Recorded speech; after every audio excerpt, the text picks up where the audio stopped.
Constitution चल रहा था, ठीक है। गुड मॉर्निंग सबको। कॉन्स्टिट्यूशन में अपन आज जो शुरू करने वाले हैं, सबसे कहा जाए तो एक हिसाब से बहुत महत्वपूर्ण भी है और सबसे ज़्यादा क्वेश्चन आए भी हुए हैं इस पार्टिकुलर एरिया से, ठीक है। अपना डेवलपमेंट ऑफ कॉन्स्टिट्यूशन समाप्त हो गया था, मतलब संविधान का विकास, समझ रहे हैं, संविधान का विकास कैसे हुआ, यानी कि संविधान को बनाने का जो पहले की बेस था, किसके आधार पर बनाया है, किस आधार से भारत में नियम कानूनों की स्थिति चली आ रही थी। जैसे अंग्रेजों के ज़माने में मैंने आपको 1773 के रेगुलेटिंग एक्ट से बताया कि चीज़ें कैसे लगातार चलती आ रही थी। मतलब ऐसा नहीं था कि संविधान अचानक से आया पूरा नियम कानून बन गए, ठीक है, ऐसा तो कुछ नहीं हुआ ना। अंग्रेजों के कालीन से भी, मतलब समय से भी धीरे धीरे कानून बनाए जा रहे थे, ठीक है, हर क्षेत्र में बनाए जा रहे थे। क्लियर। तो वो 1773 के रेगुलेटिंग एक्ट से शुरू हुआ, चीज़ें वहाँ से बढ़ती हुई आती हैं आगे। 1919 1935 का संविधान आया, ठीक है, मतलब 1929 में जो आपका अधिनियम आया उसमें कहा जाए कि मिनी कॉन्स्टिट्यूशन टाइप था। क्लियर। उसमें कितने अनुच्छेद थे, कितने अनुच्छेद थे? 1935 के अधिनियम में मैंने आपको बताया ना, कुछ अनुच्छेद थे, कुछ अनुसूचियां थी।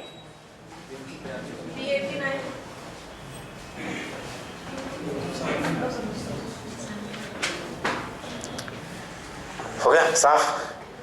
चलिए, बहुत अच्छा है। तो देखिए 1935 के अधिनियम के बाद आपका 1947 का स्वतंत्रता अधिनियम आता है, ठीक है, 1947 का एक्ट ऑफ इंडिपेंडेंस, जिसके आधार पर भारत स्वतंत्र हुआ। क्लियर। उसके बाद मैंने आपको क्या चीजें बताई थी कि संविधान में जो आपकी महिलाएं थी उनका, फिर उसके बाद संविधान सभा जो थी, जिसको कॉन्स्टिट्यूएंट असेंबली बोलते हैं, ठीक है, यानी कि संविधान को बनाने के लिए जो एक सभा बनाई गई थी, मतलब कि कॉन्स्टिट्यूएंट असेंबली, संविधान सभा, उसमें टोटल मैंने सदस्य बताए थे। कितने सदस्य टोटल? 389। इन 389 सदस्यों को मैंने आपको 296 और यही था 296 और 93 में डिवाइड किया था। क्लियर। ये 93 सदस्य प्रिंसली स्टेट थे, यानी कि जो राज्य थे, मतलब राजाओं के शासित राज्य। क्योंकि कुछ भारत में उस समय पे 1947 के दौरान कुछ ऐसे क्षेत्र थे जहां पे राजाओं का भी शासन था, समझ रहे हैं, जैसे रीवा राज्य था। क्लियर। यहां पे तथाकथित रूप से राजा का शासन था। क्लियर। उस समय पे मार्तंड सिंह थे। क्लियर। तो ये चीज समझ के रखिए कि राजाओं के क्षेत्र के प्रतिनिधि थे, वो 93 थे संविधान सभा में। क्लियर। और ब्रिटिश शासित क्षेत्रों के 296 प्रतिनिधि थे। इसमें भी डिवाइडेशन था कि 292 प्रतिनिधि प्योर ब्रिटिश क्षेत्र से थे और 4 कमिश्नरी क्षेत्र से, चीफ कमिश्नरी क्षेत्र, है ना, ऐसा ही बताया था ना मैंने। तो टोटल ये 389 आता है, जिसको अपन डिवाइड कर सकते हैं। क्लियर। तो राज्यों के प्रतिनिधि 93 थे और आपका 296 थे ब्रिटिश क्षेत्र के प्रतिनिधि। क्लियर। इस तरह की चीजें थी, ये आपने लिख लिया है ना। ओके। अब इसमें मैं ये बताऊंगा कि आगे जो आज मैं चर्चा करूंगा कि संविधान में जो प्रमुख रूप से समितियां बनाई गई थी, मतलब कुछ महत्वपूर्ण कार्यों को देखने के लिए, यानी कि संघीय कार्य को देखने के लिए। संघीय समझ रहे हैं, मतलब एकाग्र रूप से सभी राज्यों के लिए एक संघ होता है, ठीक है। भारत क्या है? Union of the state. सभी राज्यों को मिला देंगे तो एक संघ हो जाएगा। क्लियर। समझ रहे हैं ना, कि मतलब अलग अलग उंगली को हम मिला दें तो एक मुट्ठी जैसे होती है, तो ये हो जाएगा एक संघ, ठीक है। क्लियर। तो इन संघों को एक, यानी कि पूरे राज्यों का एक संघ था भारत, तो इनके जो अलग अलग क्षेत्र के अलग अलग समितियां बनाई थी। क्लियर। तो उन समितियों के बारे में आज हम पढ़ेंगे। इसके अलावा ये पढ़ेंगे कि देखिए ये जो 389 आपके सदस्य थे संविधान सभा में, ये जब पाकिस्तान डिवाइड नहीं हुआ था, क्लियर, तब की स्थिति थी, है ना। जब पाकिस्तान डिवाइड नहीं हुआ था तब की स्थिति थी। क्लियर। लेकिन जब पाकिस्तान अलग हो गया तो इसी में कुछ सदस्य कम हो गए। इसमें जो एक और महत्वपूर्ण ये आता है, प्रश्न कई बार आया है कि अंततः, यानी कि फाइनली संविधान में कितने सदस्यों ने हस्ताक्षर किए थे, ठीक है। जब संविधान स्वीकार हुआ उस समय पे कितने सदस्यों ने हस्ताक्षर किए थे। क्लियर। तो लिखिए, पहले आप ये जो पाकिस्तान वाली स्थिति है इसको लिख लीजिए, उसके बाद अपन आगे बात करते हैं।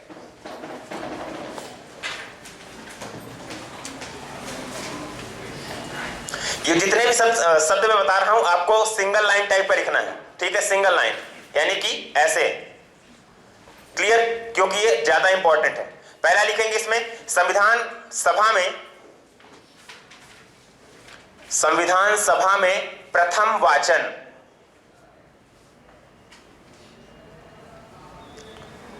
संविधान सभा में प्रथम वाचन 4 से 9 नवंबर 1948 तक चला।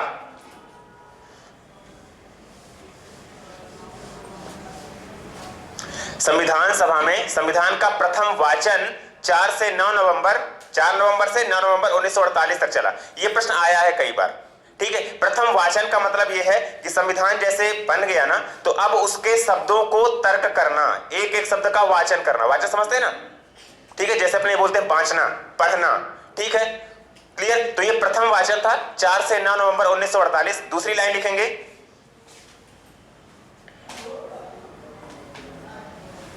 दूसरा वाचन 15 नवंबर 1948 से 15 नवंबर 1948 से अक्टूबर 17 अक्टूबर 1949 तक चला।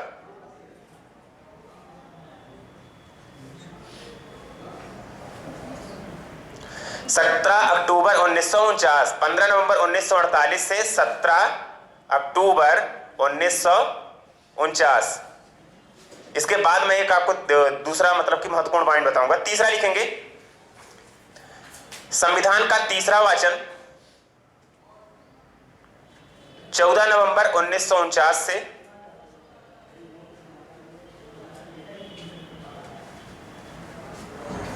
14 नवंबर 1949 से 26 नवंबर 1949 तक चला।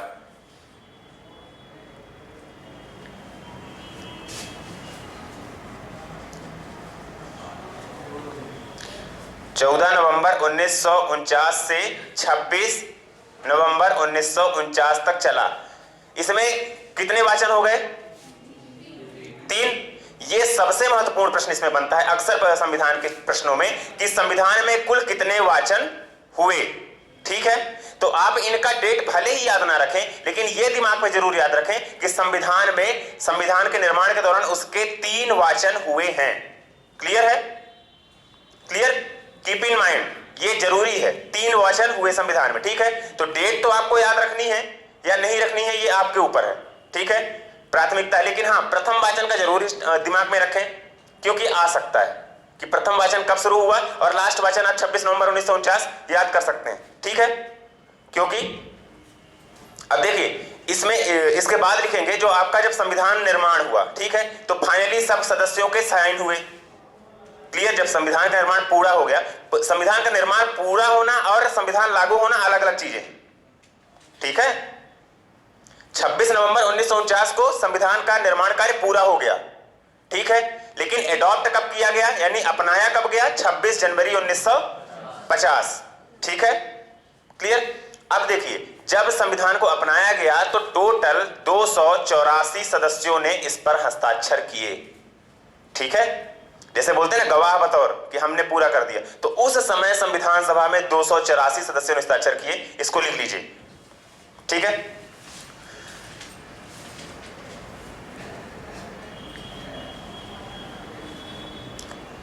इस समय यानी कि कब? जब वाचन कंप्लीट हुआ। ठीक है, वाचन की अंतिम स्थिति में संविधान सभा के 284 सदस्यों ने हस्ताक्षर किए।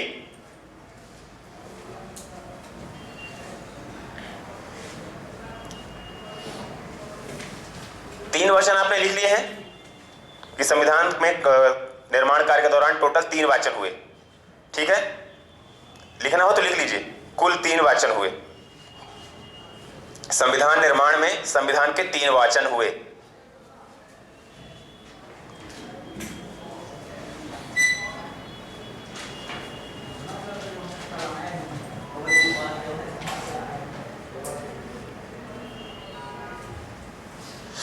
एक महत्वपूर्ण लाइन लिखेंगे। अब देखिए, संविधान सभा का जो गठन हुआ था, आपको मैंने बताया था कब हुआ था? 9 दिसंबर 1946। ठीक है, अब जब भारत का डिवाइड हो गया, भारत यानी कि जो अब संयुक्त भारत था, भारत और पाकिस्तान में डिवाइड हो गया, तो संविधान सभा का पुनर्गठन होगा, पुनर्गठन होगा ना, कि यानी कि दोबारा से संविधान सभा बनाई जाएगी, क्योंकि पाकिस्तान वाला सेक्शन तो अलग हो गया, ठीक है ना। उसके जो राज्यों के प्रतिनिधि थी वो भी चले गए, जो वो ब्रिटिश शासन के प्रतिनिधि थे वो भी अलग हो गए ना, ठीक है। तो मूल रूप से जब संविधान सभा बनी थी उस समय आपको मैंने बताया 389 सदस्य थे, ठीक है। तो एक अगला बिंदु ये आपका बनेगा कि संविधान सभा का पुनर्गठन कब हुआ, है ना। तो लिख लीजिए अगली लाइन, देश विभाजन के बाद, देश विभाजन के बाद संविधान सभा का पुनर्गठन, देश विभाजन के बाद संविधान सभा का पुनर्गठन 31 अक्टूबर 1947 को किया गया। 31 अक्टूबर, 31 अक्टूबर,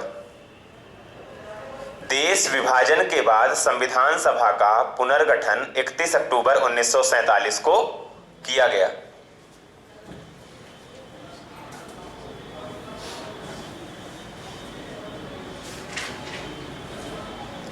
इसके बाद संविधान सभा में कुल सदस्य संख्या, यानी कि भारतीय संविधान सभा में, है ना, इसके बाद भारतीय संविधान सभा में कुल सदस्य संख्या, कुल सदस्य संख्या 299 थी।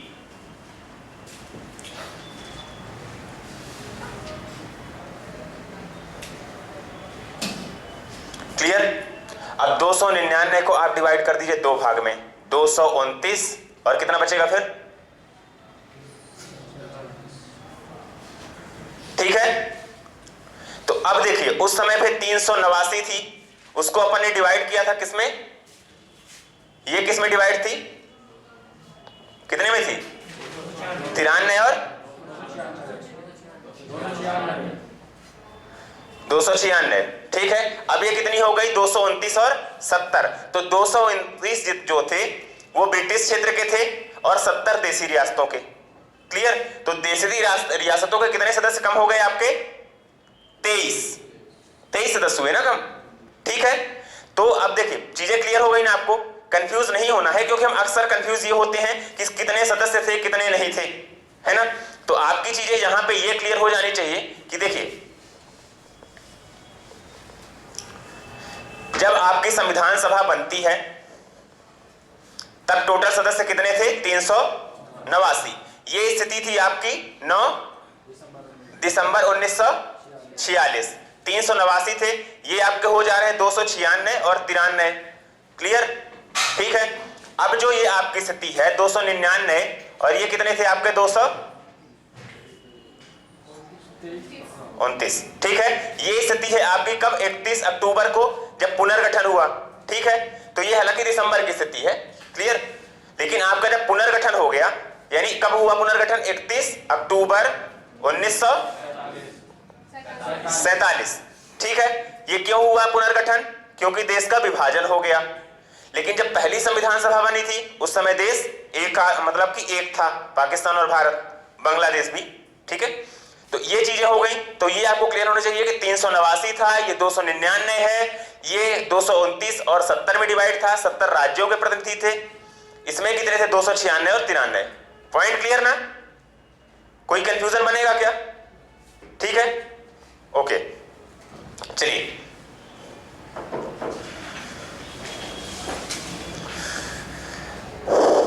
मैंने आपको यह बताया था कि संविधान में जो कम्युनिटीज का, समुदाय का जो विभाजन था वो 3 में था, है ना, मुस्लिम, सिख और जनरल, सामान्य, है ना। तो अपन जो हिंदू कम्युनिटीज थी, दलित कम्युनिटी थी, वो सारा सब कुछ किसमें आ रहा था, जनरल में। क्लियर ना, चलिए ओके। लिखेंगे संविधान सभा की प्रमुख समितियां एवं उनके अध्यक्ष।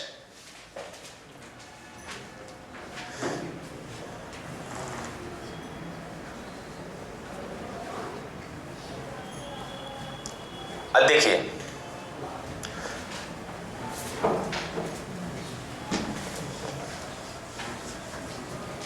संविधान सभा की प्रमुख समितियां,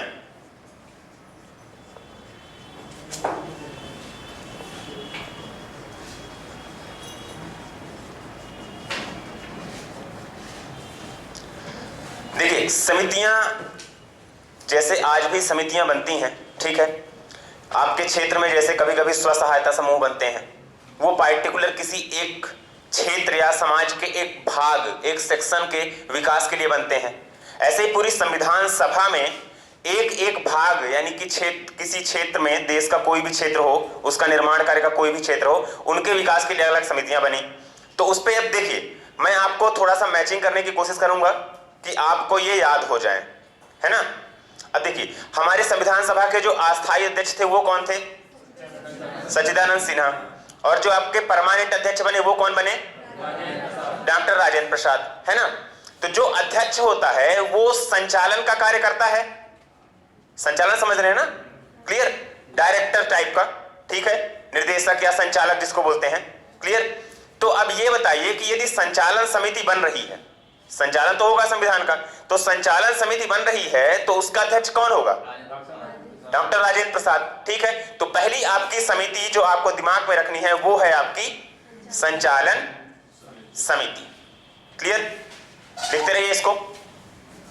डॉक्टर राजेंद्र प्रसाद इसके अध्यक्ष थे।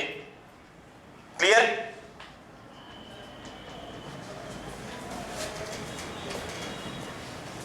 पॉइंट क्लियर ना? तो संचालन समिति अध्यक्ष होंगे, वही संचालक होंगे और वही संचालन समिति के भी अध्यक्ष होंगे। Point clear? ओके।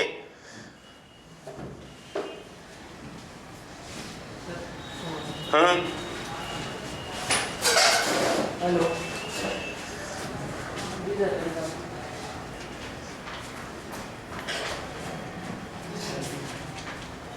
अब देखिए, आपको मैं 7 शब्द से शुरू होने वाली 3 समितियों को शुरू में लिखा रहा हूं। पहली आपकी जैसे संचालन हो गई, क्लियर।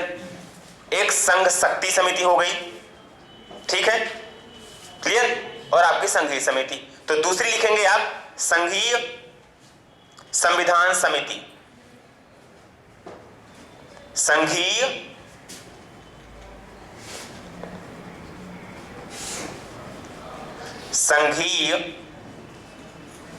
संविधान समिति, ठीक है। अब देखिए, उस समय जो प्रमुख यानी कि मुख्य प्रधानमंत्री बनने के रेस में पहले थे वो थे जवाहरलाल नेहरू और दूसरे थे अपने सरदार वल्लभ भाई पटेल, ठीक है।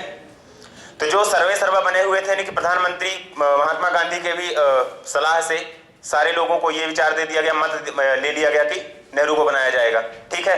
तो अब यदि संघ का यदि प्रमुख माना जाता है तो तथाकथित रूप से तो अध्यक्ष हो गया, राष्ट्रपति हो गया, तो उनकी चीजें तो खत्म हो गई।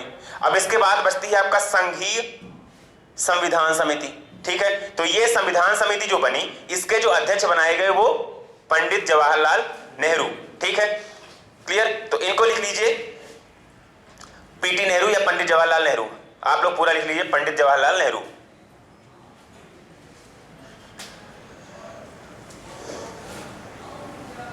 क्लियर? अब देखिए, मैंने जो 7 से बोला था ना, पहली थी आपकी संचालन समिति, दूसरी थी संघीय संविधान समिति और तीसरी है संघीय शक्ति समिति। क्लियर? तो ये 3 समितियां आपको 7 से याद रखनी, संचालन, संघीय और संघीय शक्ति समिति, मतलब संघीय संविधान समिति, संघीय शक्ति समिति, है ना। तो लिख लीजिए तीसरा संघीय शक्ति समिति या संघ शक्ति समिति, संघ शक्ति।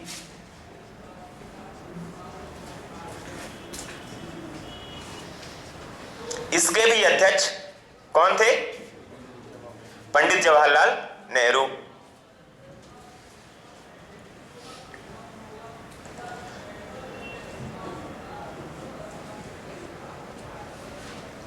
क्लियर? अब देखिए, जो भारत में उस समय पे राज्य अलग अलग थे, देसी रियासतें थी, तो राज्यों के ऊपर विशेष काम कौन कर रहा था एक करने का? सरदार वल्लभ भाई पटेल कर रहे थे। राज्यों को एक करने का, देसी रियासतों के विलय में सबसे महत्वपूर्ण यदि पहला नाम आता है तो किसका आता है? सरदार वल्लभ भाई पटेल का नाम आता है ना। तो आपकी जो चौथी समिति है, क्लियर, तो इनका नाम यदि आप याद रखेंगे, देखिए आप यदि किसी भी मतलब बड़े एग्जाम की तैयारी करते हैं तो हो सकता है आपको 7 के 7 को नाम पूछ लिया जाए, ठीक है। यदि आप वनडे की तैयारी में हैं, क्लियर, तो वनडे की तैयारी में सीधे पूछा जाएगा कि ये निम्न में से कौन सी समिति संविधान निर्माण सभा की है। कभी कभी ऐसा भी पूछा जाता है, क्लियर, क्योंकि यदि आपको लोक लेखा समिति बता दिया जाए तो वो तो संविधान के निर्माण में नहीं थी, है ना, लेकिन आपको कंफ्यूज करने के लिए पर्याप्त है, इसलिए नाम तो आपको पता होने चाहिए। अध्यक्ष आपको मैं ऐसे ही बता दे रहा हूं सरल भाषा में कि संघीय शक्ति और संघीय संविधान, इसके दोनों के अध्यक्ष पंडित जवाहरलाल नेहरू थे, और जो संचालक थे, अध्यक्ष थे संचालन समिति, उसके अध्यक्ष कौन बन गए? Doctor Rajendra Prasad, clear. चौथी आप लिखेंगे प्रांतीय संविधान समिति, ठीक है। ये प्रांतीय शब्द आया तो मतलब प्रांतों के लिए काम कौन कर रहा था? प्रांतीय संविधान समिति।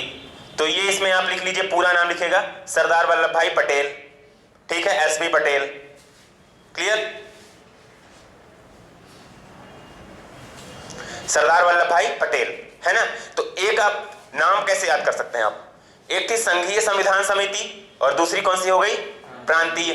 संघीय मतलब पूरा भारत, प्रांत मतलब स्टेट, क्लियर। तो आप उससे इससे भी दिमाग में याद रख सकते हैं कि संघीय संविधान समिति हुई तो दूसरी एक उसी से छोटी हो गई प्रांतीय संविधान समिति, है ना, क्लियर। तो आपकी एक 4 समितियां तो क्लियर ना, इनका नाम भी नहीं भूलना चाहिए और अध्यक्ष भी नहीं भूलना चाहिए, ओके। लिखेंगे 5वीं, मौलिक अधिकारों एवं अल्पसंख्यकों संबंधी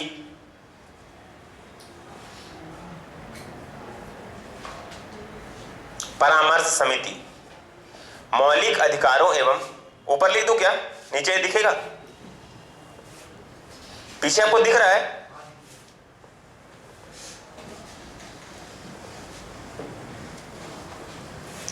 ये मैं 5वीं ऊपर लिख दे रहा हूं,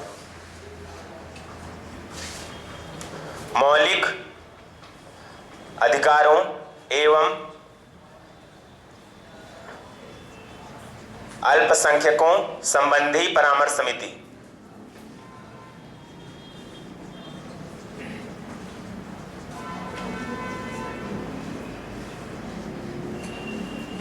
ठीक है।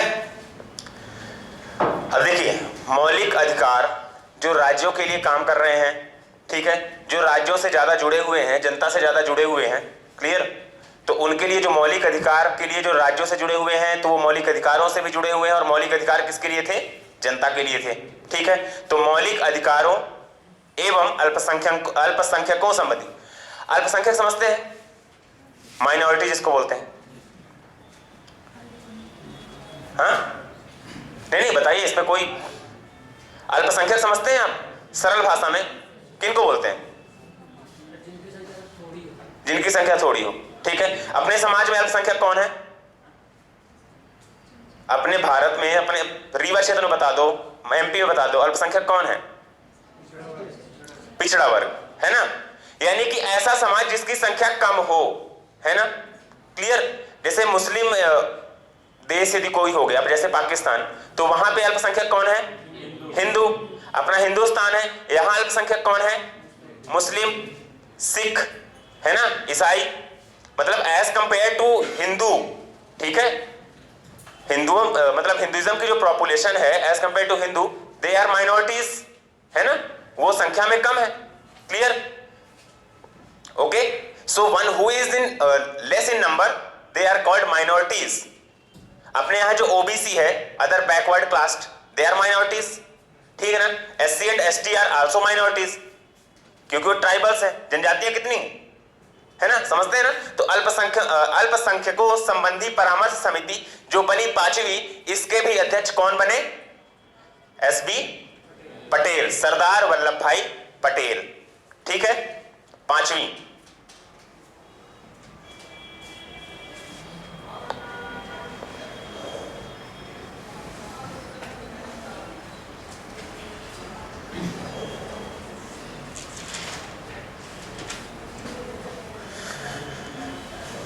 ठीक है। अब देखिए, जो ये समिति बनी थी, क्लियर, इसमें नाम भी अलग अलग हैं।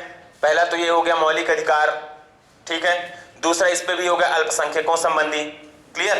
तो मतलब इसके सब डिवीजन तो होना तय है, ठीक है। इसकी लगभग 5 उप समितियां थी, मतलब समिति के अंदर भी उप समिति, समझ रहे हैं?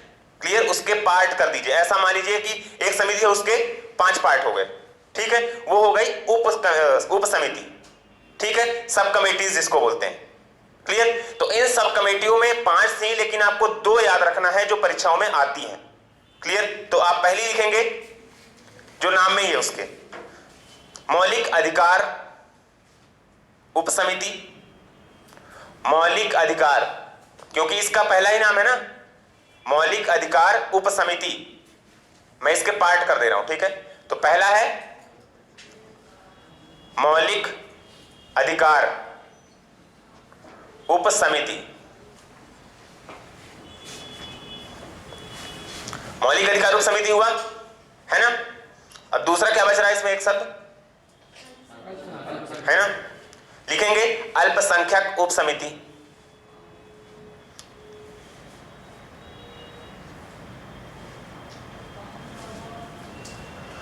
ठीक है। तो जो आपका मौलिक अधिकार उप समिति है, इसके जो अध्यक्ष थे वो कौन थे, ये परीक्षा में कई बार आया है, जेबी कृपलानी, जेबी कृपलानी, इनके बारे में कल गूगल करके आइएगा, ठीक है। गूगल में सिर्फ इतना डालिएगा जेबी कृपलानी, जो भी आप पढ़िएगा बताइएगा मुझे कल आके। जेबी कृपलानी मौलिक अधिकार उप समिति के अध्यक्ष थे, जेबी कृपलानी, कई बार परीक्षाओं में आया है, मैं बता दे रहा हूं, और ये अच्छे क्वेश्चनों में से गिना जाता है। क्लियर? जेबी कृपलानी। दूसरा इसका आपने लिखा अल्पसंख्यक संबंधी उप समिति, उसके कौन थे, एच.सी. मुखर्जी, अल्पसंख्यक संबंधी उप समिति।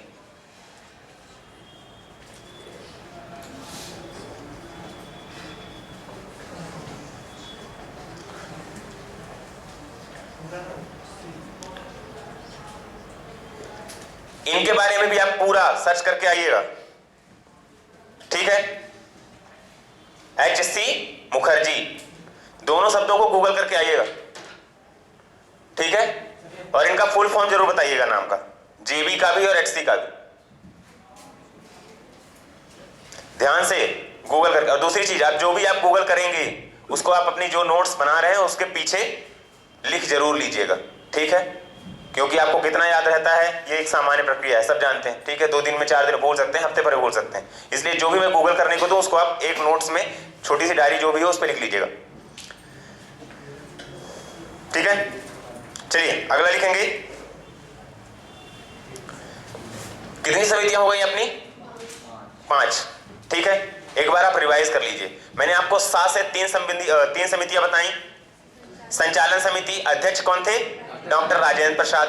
संघीय शक्ति समिति, जवाहरलाल नेहरू, ठीक है। उसके बाद संघीय संविधान समिति, पंडित जवाहरलाल नेहरू। अब संघीय संविधान था तो उसका छोटा कर दीजिए, प्रांतीय संविधान, तो सरदार वल्लभ भाई पटेल, ठीक है। उसके बाद आपका क्या आ गया, मौलिक अधिकार एवं अल्पसंख्यक संबंधी परामर्श समिति।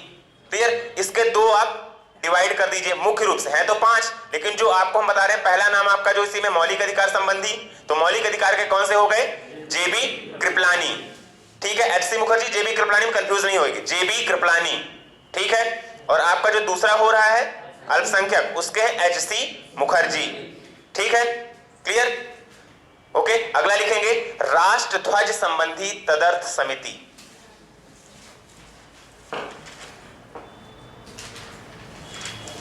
राष्ट्रध्वज संबंधी तदर्थ समिति,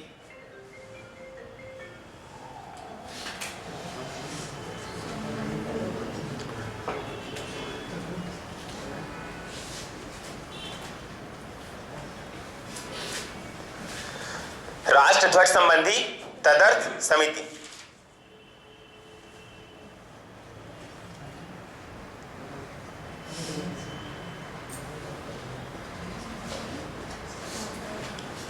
अब देखिए इसमें एक शब्द आ रहा है राष्ट्रध्वज, है ना, तो उसके बारे में जान लीजिए। राष्ट्रध्वज है था क्या, जो आपका तिरंगा था, ठीक है। राष्ट्रध्वज कब अपनाया गया, राष्ट्र ध्वज कब अपनाया गया? अब देखिए, हम इसी के बाद पढ़ेंगे कि जो अपनी संविधान सभा थी उसने कई कार्य भी किए थे। ठीक है, संविधान सभा कई कार्य भी कर रही थी। जैसे उस समय जो कैबिनेट, इस समय मंत्रिमंडल बना हुआ है ना, सांसद हैं, ठीक है, क्लियर, राज्यसभा में, लोकसभा में, उस समय देश के संचालन के लिए जो सांसद वगैरह का कार्य कर रहे थे ना, तो इस संविधान की सभा के जो सदस्य थे वो कर रहे थे। क्लियर, तो हम संविधान सभा के प्रमुख कार्यों में भी जब गिनेंगे, ये तो संविधान बनाना तो प्रमुख कार्य हो गया, ठीक है, इसके अलावा जो मेजर कार्य थे, यानी कि जो प्रमुख कार्य थे, उनमें यह भी था कि इन्होंने राष्ट्र ध्वज को अपनाया था। क्लियर, और देखिए, अब पहली चीज ये याद रखिए कि जब आपका देश स्वतंत्र हुआ, उसके पहले कोई देश यदि है तो उसका एक राष्ट्र ध्वज होना तो जरूरी है। जब स्वतंत्र हो रहा है, ठीक है, उसको यदि आप फर्लिंग करेंगे, मतलब झंडा यदि आपको फहराना है, ठीक है, तो जरूरत तो पड़ेगी ना देश स्वतंत्र होने से पहले। तो आप ये याद रखिए कि देश स्वतंत्र होने से पहले अपनाया गया है, क्योंकि आप कंफ्यूज क्या होते हैं 1950, 1949 ये, ठीक है। तो जो देश का राष्ट्र ध्वज अपनाया गया उसकी डेट थी ये 22 जुलाई 1947। क्लियर, 22 जुलाई 1947 को। तो राष्ट्र ध्वज आपका स्वतंत्र होने से पहले जरूरी है ना, तो 15 अगस्त को तो हुआ। क्लियर, तो अब उससे ये मान लीजिए कि लगभग 22-23 दिन पहले इन्होंने राष्ट्र ध्वज को अपना लिया। तो राष्ट्र ध्वज को अपनाया कब गया? 22 जुलाई 1947। क्लियर, ठीक है, ओके। तो हम थे कहां पे? राष्ट्र ध्वज संबंधी तदर्थ समिति में, है ना, इसको स्टीयरिंग कमेटी भी बोलते हैं इंग्लिश में, ठीक है। तो लिखेंगे इसके अध्यक्ष डॉक्टर राजेंद्र प्रसाद।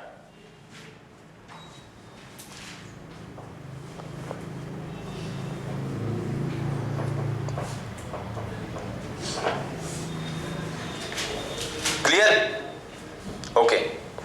अब देखिए, संविधान को बनाने का कार्य, मतलब बनाने में यदि कहा जाता है हमेशा, तो सबसे महत्वपूर्ण नाम किसका आता है? डॉक्टर भीमराव अंबेडकर, बाबा साहब अंबेडकर का आता है, ठीक है।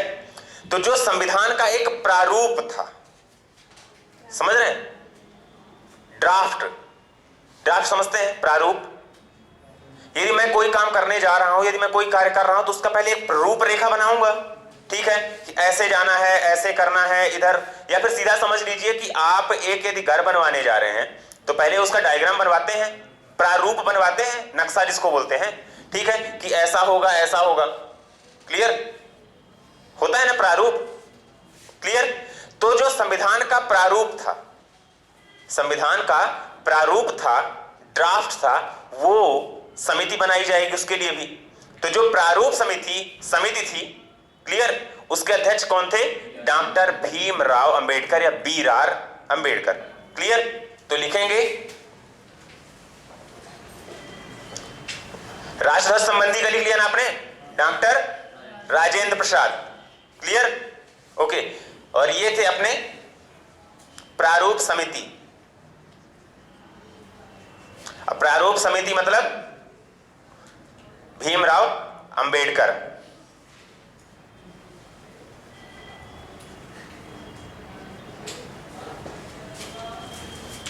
क्लियर चीजें? अच्छा, आप जितने लोग हैं ये सब व्यापम वाले हैं? व्यापम कांस्टेबल सारे लोग, शिक्षक वगैरह कोई जो भी है ना, जेल प्रहरी, ऐसा कुछ है ना? जेल प्रहरी का एग्जाम कब शुरू हो रहा है? 21 से 29 है। अभी सर आज कितनी तारीख है? 20 दिन की क्या है तैयारी, स्ट्रेटजी कुछ? एक चीज ये बता दे रहा हूं कि करंट अफेयर 20 दिन आपके पास हैं। 20 दिन भी करंट अफेयर के हिसाब से काफी कम है। 6 महीने का करंट अफेयर स्पेशली, समझ रहे हैं आप, दिसंबर से अभी तक का। दिसंबर 6 महीने तो बहुत ज्यादा हो गए, फिर भी दिसंबर से याद रखिए। दिसंबर एक बार छोड़ भी दीजिए, लेकिन जनवरी से अभी तक का सबसे ज्यादा आया है। और मैं अभी देखा हूं कि कुछ जो एग्जाम हुए हैं, मतलब कि जो इंस्टीट्यूशनल एग्जाम हुए हैं, संस्थाओं में प्रवेश के लिए जो हो रहे हैं, उनमें भी कोविड के क्वेश्चन सबसे ज्यादा आ रहे हैं। क्लियर? तो इस चीज को आप जरूर याद रखिएगा। कोविड से रिलेटेड जो भी चीजें, जो भी शुरुआत कहां से हुई, सबसे ज्यादा कॉमन क्वेश्चन मैंने देखा है 2 से 3 परीक्षाओं में कि ये किस शहर से शुरू हुआ, आप लोगों को सबको पता ही होगा, ठीक है ना, चाइना के वुहान शहर से। क्लियर? ये किस सीरीज का वायरस है, इस चीज को भी याद रखिएगा। क्लियर? तो करंट अफेयर यदि आपको 20 दिन है, ठीक है, यदि टाइम टेबल यदि मॉडिफाई नहीं हुआ है तो मतलब आसपास से एग्जाम शुरू ही हो जाएंगे 20-22 से। क्लियर? तो यदि आप उसकी परीक्षा दे रहे हैं तो अपना करंट अफेयर अच्छे से तैयार करिए। और यदि आप जनवरी फरवरी के भाई कोई एग्जाम आपके पास है, कुछ लोग एनटीपीसी वगैरह भी दे रहे हैं, ठीक है, तो आप करंट अफेयर अच्छे से कंप्लीट कर लीजिए। क्लियर है? करंट अफेयर अच्छे से कंप्लीट कर लीजिए, अपने स्तर पे तो कर ही लीजिए। मैं कराऊंगा तो लगभग 8 से 9 नवंबर के बीच में 2 से 3 घंटे की क्लास लेकर के 2 से 3 दिन में कोशिश करूंगा कि हो जाए पूरा। क्लियर? लेकिन अपने स्तर पे जितना आप कर सकते हैं पहले करिए, तभी आपको वहां भी समझ में आएगा। क्योंकि यदि मैं हर चीज को इतना डिटेल से बताऊंगा एक एक सेक्शन को तो चीजें नहीं हो पाएंगी, ठीक है। तो मैं ये आशा करूंगा कि आप एक बार सरसरी निगाह से तो पूरा देख के आइए। क्लियर? क्योंकि यदि मैं सीधे वन लाइनर लिखाता जाऊंगा तो वो आपके दिमाग पर नहीं चढ़ने वाला है। क्लियर? इसलिए हर चीज को थोड़ा सा समझाना पड़ता है और समझाने में समय लगता है, इस चीज को मानिए।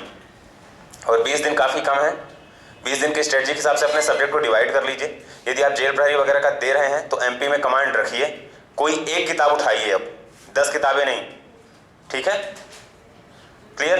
पुणेकर की भी सही है, महावीर की भी सही है। यदि एमपी आप पढ़ते हैं तो जो पतली वाली आती है, पुणेकर की आती है ना, एक पुणेकर की है, ठीक है। यदि देखिए, यदि आपने पहले कोई किताब पढ़ी है, टीएमएच पढ़ रहे हैं या फिर आप एमपी की जो आ रही है, मतलब कि हिंदी ग्रंथ अकादमी पढ़ रहे हैं, ठीक है, वो दूसरी चीजें। यदि आप पढ़ रहे हैं, आपकी नोट्स बनी हुई है, तब तो that's well and good. Otherwise आप कोई भी आपकी जो एमपी की किताब है उसको बिल्कुल घोट मारिए, कुछ भी नहीं। स्पेशली जो आपका आर्ट एंड कल्चर सेक्शन है, ट्राइबल्स, ठीक है, ट्राइबल्स वगैरह वाला सेक्शन तो आप अच्छे से, जनजातियां कितनी भी हैं, क्या है उनके जो भी चीजें, मेला कहाँ लगता है, कौन सी पत्रिका कहाँ से निकल रही है, ये प्रश्न बनते हैं व्यापम के, फोकस क्वेश्चन है, ठीक है। इनको अच्छे से दिमाग में रखिए। अब आपका जो करने का समय था वो चला जा चुका है, और अपना टारगेट कम से कम 80+ मार्क्स के रखिए, मिनिमम टारगेट बता रहा हूं। जब आप 80+ का रखेंगे तब जाकर कहीं आप 70 में अटकेंगे, ठीक है।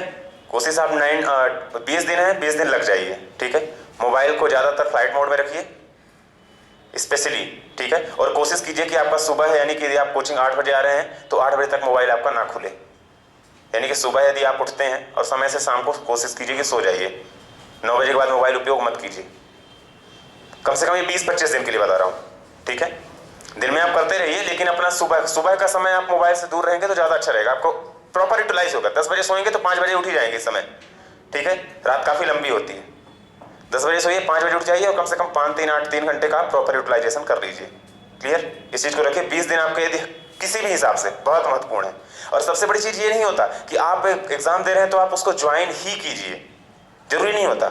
एग्जाम में अच्छे नंबर लाना, पेपर आपका अच्छा जाना आपको मोरली बूस्ट करता है, मानसिक रूप से आपका स्तर बढ़ता जाता है, आप खुद के अंदर कॉन्फिडेंस फील करते हैं, ठीक है। और अगले पेपर के लिए आपकी स्ट्रेटजी और पक्की होती जाती है, यानी कि जो स्ट्रेटजी आपने अभी अपनाई है, यदि आपके इससे अच्छे नंबर आए इस स्ट्रेटजी से, तो आप उसी को आगे अपनाएंगे। क्लियर? ठीक है, ये मेरा अनुभव है, मैं स्पष्ट बता रहा हूं कि जैसे मैं पहले करता था तो मैंने देखा कि मेरे एग्जाम में अच्छे नंबर आते थे कि यदि मैं करंट अफेयर की तैयारी इस हिसाब से कर रहा हूं, इस तरह पढ़ रहा हूं, इस पत्रिका को पढ़ रहा हूं, ठीक है, तो फिर मैं उसी को फॉलो कर रहा हूं। यदि आपके अच्छे नंबर नहीं आएंगे ना, तो आपने इस बार ऐसी पत्रिका पढ़ी तो आपने बोला कि नहीं भाई नहीं फंसे, अगली बार आप जाएंगे ना तो फिर दूसरी पत्रिका उठा लाएंगे। क्यों? क्योंकि आपको तो ये लगता है कि पिछले एग्जाम में से आए ही नहीं।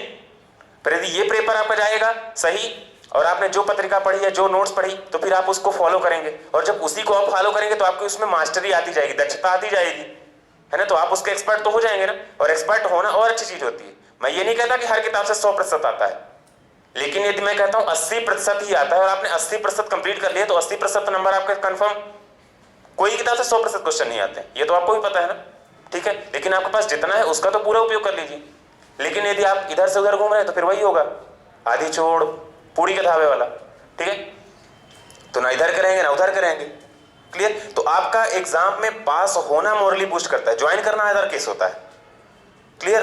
आपका मेंटल लेवल, क्योंकि अभी जो एक जो बोलते हैं ना कि बेरोजगार स्थिति में सबसे बड़ी चीज होती है आपको मानसिक रूप से स्थायी रखना अपने आप को, ठीक है। क्योंकि फैमिली पेयर प्रेशर होता है, पीयर प्रेशर होता है, आपके साथी जिनको बोलते हैं, ठीक है, उनका प्रेशर होता है, बहुत सारी चीजें होती हैं, सोशल प्रेशर होता है, आपको कुछ करना है, ये सारी चीजें चलती हैं। क्लियर? तो इसलिए थोड़ा सा मॉरली बूस्ट कीजिए। 20 दिन का उपयोग यदि आपके पास है तो प्रॉपर यूटिलाइज कीजिए, करंट अफेयर में कीजिए। जीएस के लिए आप यदि कोई बुक अच्छी पढ़ रहे हैं अलग अलग तो बहुत अच्छी चीज है, आपके नोट्स बनी हुई है। यदि नोट्स नहीं है तो कोशिश कीजिए कि 10 दिन में लूसेंट सेक्शन कंप्लीट हो जाए। लूसेंट सेक्शन में आपको बताया हूं कि लूसेंट में 4-5 टॉपिक तो आपको अच्छे से कर लेने चाहिए। विविध पहला है जिसको आपको पूरा कोट पीटना, पूरा तरह से विविध पूरा कर लीजिए। क्लियर? उसके बाद जो आपका इंपॉर्टेंट है वो मॉडर्न हिस्ट्री है, ठीक है, मॉडर्न हिस्ट्री क्वेश्चन आने ही आने, और आपका जियोग्राफी। ये 3 सेक्शन जो पूरे लूसेंट में वो सबसे ज्यादा इंपॉर्टेंट है। क्लियर? और व्यापम के एग्जाम के लिए साइंस तो अल्टीमेट। साइंस इतना मत कीजिए कि कुछ लोग बोलते हैं कि साइंस लूसेंट की पूरी साइंस, देखिए आपके पास समय कम है और आपने पहले पढ़ रखा है, 10वीं तक साइंस पढ़ी होगी आर्ट वालों ने और 12वीं तक साइंस सेक्शन वालों ने। क्लियर? तो उनकी साइंस का लगभग बेस तो अच्छा होगा, आपने पहले पढ़ रखा है, तो आप इसी का जो फिजिक्स केमिस्ट्री वाला सेक्शन है ना उसी को अच्छे से देख लीजिए, क्वेश्चन इसी से आ जाते हैं। मैंने कई बार देखा है, आप किसी भी एग्जाम को उठा लीजिए, लूसेंट की जो आती है साइंस स्पेशल वो बहुत मोटी हो जाती है, वो तब पढ़िए आप जब आपके पास समय हो। क्लियर? और आपके पास यदि उससे भी ज्यादा समय तो परीक्षा वाणी वाली साइंस पढ़िए। क्लियर? तो आपको इसी से पढ़ना, क्योंकि आपके पास रिवाइज, आप 20 दिन को बांट के देखिए ना विषयों में, नहीं हो पाएगा आपका। दिन में आप 8 घंटे से ज्यादा पढ़ाई कर नहीं पाएंगे। क्लियर? इसलिए चीजों को थोड़ा सा स्ट्रेटेजाइज कीजिए, हर चीज को समय के हिसाब से बांधिए, तो चीजें आपकी ज्यादा बेहतर और बेहतर होंगी, ठीक है। क्योंकि एग्जाम आने अब शुरू हो गए हैं और शुरू ही हो जाएंगे। क्लियर? ये ग्रुप 2 का भी आ रहा है, जिन्होंने सीपीसीटी वगैरह नहीं किया हो तो वो कर लें, ठीक है। सीपीसीटी जो टाइपिंग वाला होता है, ठीक है, कि ग्रुप 2 वगैरह में उसमें पूछता है, ज्यादा मेहनत कुछ नहीं है, मंगल में आपकी टाइपिंग होती है, 1 हफ्ते में आपकी स्पीड धीरे धीरे समझ में आ जाएगी, वही एएसडीएफ जीएसकेएल वाला। क्लियर? सरल है। मंगल में फंट होता है, मंगल और कुर्तीदेव, उसमें 2 में से किसी एक में आप सीपीसीटी कर लीजिए, आते रहते हैं हर तीसरे चौथे महीने में, ठीक है। तो देख लीजिए नेट पे सर्च करके अगला सीपीसीटी एग्जाम कब है, 1 से 2 महीने में आपकी टाइपिंग अच्छी हो जाएगी। क्लियर? कंप्यूटर का डिप्लोमा जिसके पास होगा तो बहुत बेहतर है, नहीं होगा तो कुछ में ऐसा होता है कि सिर्फ 12th बेस पे ही आता है। आपका जो लेबर इंस्पेक्टर है वो भी आने वाला है, सब इंस्पेक्टर के एग्जाम तो होंगे ही, और कांस्टेबल का तो आपका आ ही चुका है कि मार्च में पेपर ही होगा। क्लियर? तो चीजों को निश्चित कर लीजिए। मार्च वाले भी यदि अपना फोकस लेके चल रहे हैं पुलिस के लिए तो उसके लिए भी समय कम ही है, क्योंकि नवंबर शुरू मतलब नवंबर खत्म, ठीक है। नवंबर शुरू मतलब नवंबर खत्म, दिसंबर जनवरी फरवरी 28 दिन की होती है, आपको पता नहीं चलेगी। तो आपके पास बहुत समय कम है, ठीक है। समय का 3-4 महीने का उपयोग कीजिए, आगे जिंदगी में जरूरी नहीं कि आपको हमेशा इतना ही बंध के चलना है। क्लियर? तो हम बात कर रहे थे प्रारूप समिति की। तो देखिए प्रारूप समिति, अब मैंने प्रारूप समिति का नाम लाया तो प्रारूप समिति सबसे इंपॉर्टेंट इसलिए क्योंकि प्रारूप समिति के सदस्यों का नाम अक्सर पूछा जाता है, क्योंकि सबसे महत्वपूर्ण समितियों में एक है ना। तो आगे लिखेंगे इसमें, प्रारूप समिति आपका लिख लिया है ना, 7वां, ओके।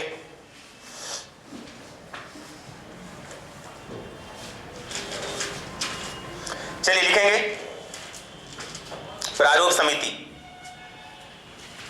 प्रारूप समिति का गठन 29 अगस्त 1947 को किया गया।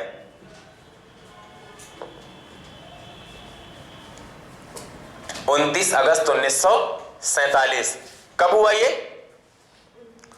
29 अगस्त 1947।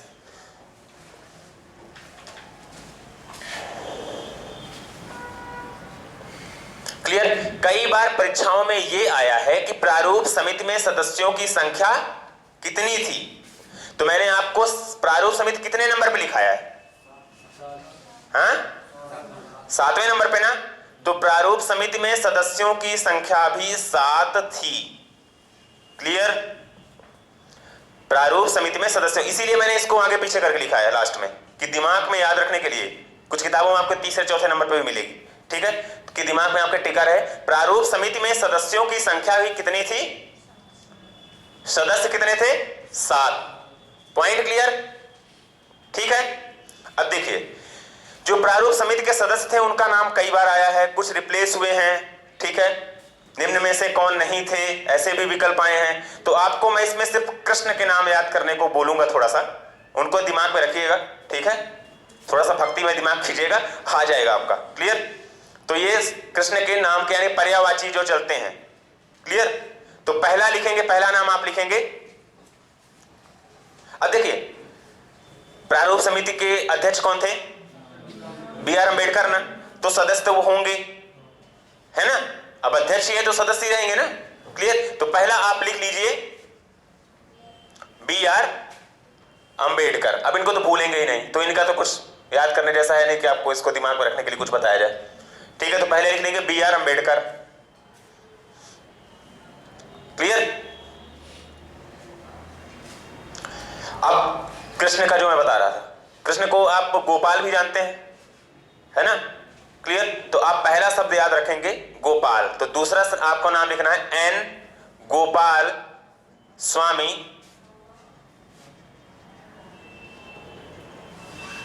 आयंगर।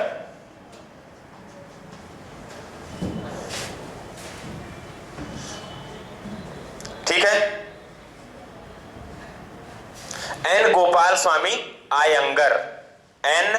गोपाल स्वामी आयंगर। सिर्फ आप गोपाल दिमाग में रखिए, धीरे धीरे उसको और दिमाग में अपना फैलाते जाइएगा। गोपाल के बाद गोपाल स्वामी आयंगर।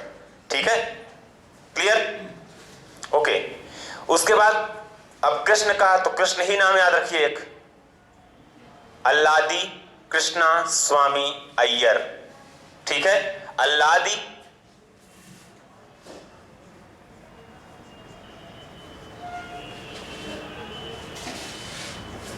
कृष्णा स्वामी अय्यर। पहले थे आयंगर और दूसरे हैं अय्यर। ठीक है। अच्छा, आयंगर से कुछ याद आ रहा है क्या? इनके अलग आयंगर, नैनार पढ़ा है? अलवार, नैनार, आयंगर भी उस समय पे धर्म चल रहा था, शैव धर्म में। अच्छा, नैनार कौन थे और अलवार? प्राचीन भारत में अलवार और नैनार दो उस समय पे विष्णु धर्म के और शैव धर्म के उपासक चल रहे थे। ठीक है, क्लियर। ये दोनों शब्द लिखिए, आप कल सर्च करके लाइएगा, अलवार और नैनार। ये अलवार और नैनार प्राचीन भारत जब आप पढ़ेंगे एंशिएंट इंडिया या एंशिएंट हिस्ट्री, उसमें है। ठीक है, अलवार और नैनार। तो चलिए हम इन पे आ रहे थे। पहले आपके हो गए N. गोपाल स्वामी आयंगर और दूसरे हैं आपके अल्लादी कृष्णा स्वामी अय्यर। तो दो आपके नाम कृष्ण क्या है? कृष्ण और गोपाल। क्लियर। लिखेंगे चौथा,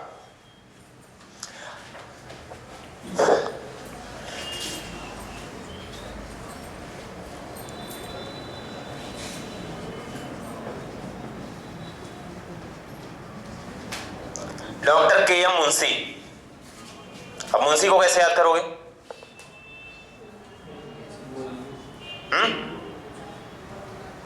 क्या मोहनी?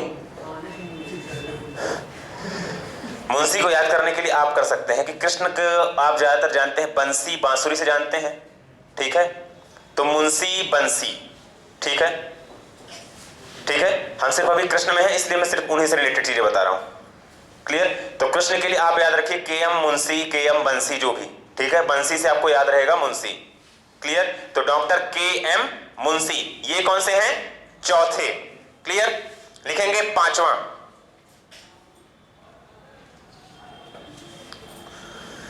सैयद मोहम्मद सादुल्ला।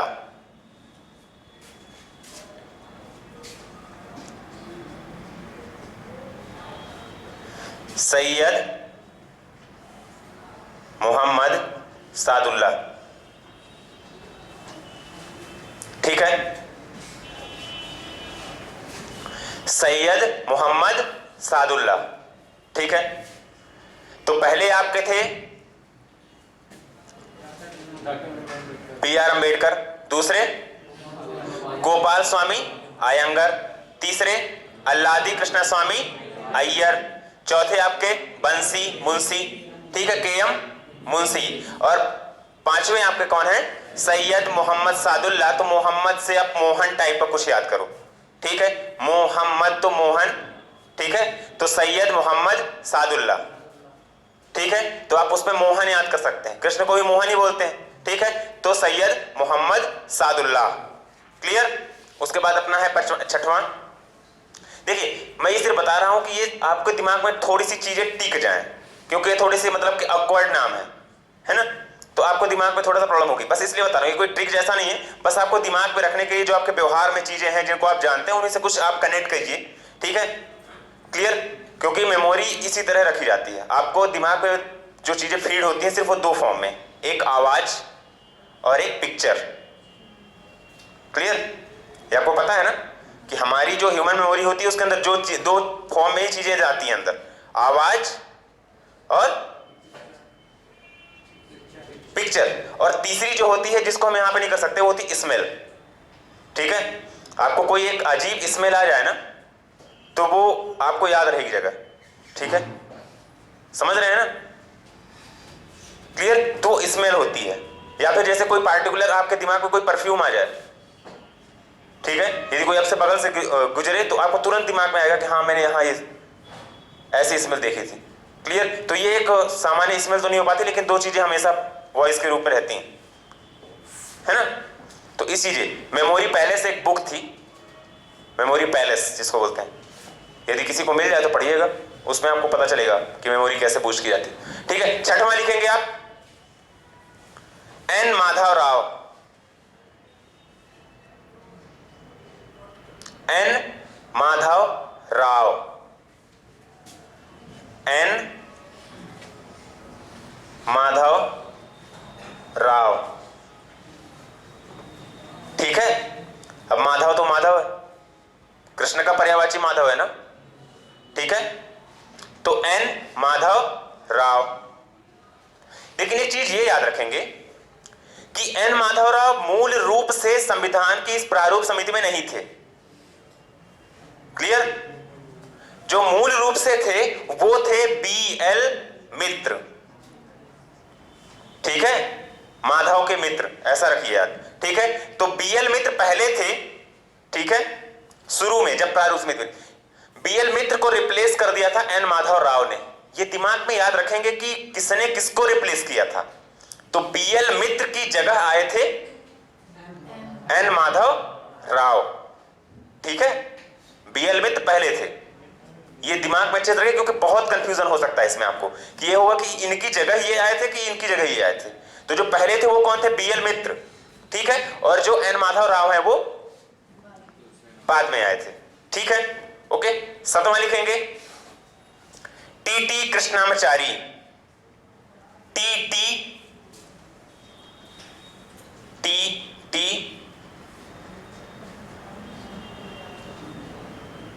कृष्णामचारी,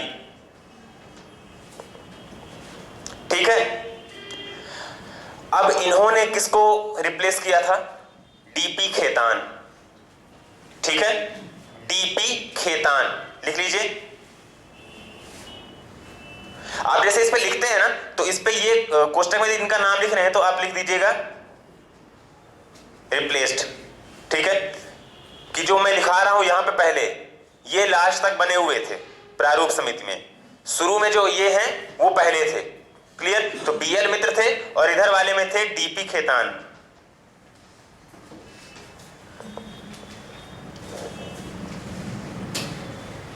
क्लियर। ये आज के दोनों चीजें आपको दिमाग में रखनी चाहिए, बहुत महत्वपूर्ण है। पहली जो संविधान सभा की समितियां थी, उसके बाद जो आपको प्रारूप समिति थे उसके सदस्य। क्लियर है ना। तो इसको आप एक बार आप फिर से दिमाग में रख लीजिए। पहले जो सदस्य थे वो थे BR अम्बेडकर, है ना, उसके बाद आपके आए N गोपाल स्वामी अयंगर, तीसरे आपके अल्लादी कृष्णा स्वामी अय्यर, ठीक है, चौथे आपके KL मुंशी, मतलब सॉरी KM मुंशी, बंसी से याद रखिए। पांचवें आपके आ रहे हैं सैयद मोहम्मद सादुल्ला, मोहन से याद रखिए, ठीक है। उसके बाद आपके आ रहे हैं छठवें N माधव राव, माधव के मित्र BL मित्र को मतलब रिप्लेस किया। क्लियर। और लास्ट में आ रहे हैं TT Krishnamachari, clear, DP Khetan को, क्लियर। तो ये आपको याद रखने हैं नाम, जो मैंने आपको दिमाग में रखने के लिए कुछ बिंदु बताए, रख सकते हैं तो उनसे याद रखिए। आपको बिना किसी प्रॉब्लम के याद हो जा रहा है, दैट्स वेल एंड गुड, अच्छी चीज है वो, है ना। उसके बाद दो जो मैंने आपको समितियों में बताया, तो पहले आपकी थी संचालन संघीय, संचालन समिति अध्यक्ष कौन थे, अध्यक्ष जो थे डॉक्टर राजेंद्र प्रसाद। उसके बाद संघीय शक्ति समिति पंडित जवाहरलाल नेहरू, ठीक है। संघीय संविधान समिति पंडित जवाहरलाल नेहरू। अब संघीय संविधान के बाद प्रांतीय संविधान आ गया, सरदार वल्लभ भाई पटेल, ठीक है। उसके बाद आपका मौलिक अधिकारों अल्पसंख्यकों संबंधी परामर्श समिति, क्लियर। इसके दो भाग हो गए, क्लियर। तो मौलिक अधिकार के कौन हो गए, जेबी कृपलानी, है ना, और अल्पसंख्यक के एच.सी. मुखर्जी। दोनों नाम आपको याद करके आने हैं, सर्च करके, मैंने बताया है, क्लियर। उसके बाद आपकी आती है जो राष्ट्रध्वज संबंधी तदर्थ समिति, ठीक है। तो राजेंद्र प्रसाद, राष्ट्रध्वज अपनाया कब गया, स्वतंत्रता से पहले 22 जुलाई 1947, क्लियर चीजें। उसके बाद आपकी आती है प्रारूप समिति। प्रारूप समिति के अध्यक्ष थे डॉक्टर बी.आर. अंबेडकर। प्रारूप समिति बनी कब, 29 अगस्त 1947, ठीक है। तो ये सारी चीजें आज आपकी रही हैं, याद करके रखिएगा, रिवाइज करके रखिएगा, ठीक है। सिर्फ पढ़िए मत, समझिए भी। Okay, thank you.